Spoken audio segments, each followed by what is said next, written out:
আপনারা আমাদের দাঁড়ানোর অবস্থা থেকে বুঝতে পারবেন যে আমরা কোনো পুকুরে বা কোনো নদীতে আমরা কোনো বিচে দাঁড়িয়েছি কিনা। এটা বিচ, নদী বা কোনো পুকুর নয়, এটা হলো চট্টগ্রামের অত্যন্ত ব্যস্ততম এলাকা কাপাসগোলা, যেখানে সিটি কর্পোরেশনের একটি ডিগ্রি কলেজ আছে। এখানে জামতলা মসজিদ এবং এই চকবাজার থেকে বদ্দারহাটের দক্ষিণাঞ্চলের মানুষ, উত্তরাঞ্চলের মানুষ বদ্দার হাট দিয়ে যাওয়ার জন্য এই অঞ্চলের মানুষদের জন্য একমাত্র রাস্তা।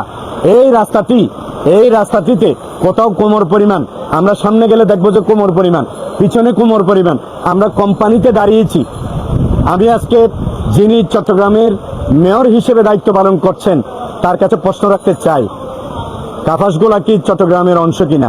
যদি অংশ হয়, এখানে জলাবদ্ধতা হয়েছে কিনা? যদি জলাবদ্ধতা হয়, এটার সমাধানে আপনি কি উদ্যোগ নিচ্ছেন? আমরা জানি চট্টগ্রাম সিটি কর্পোরেশনে কোটি কোটি টাকার বাজেট বরাদ্দ থাকে।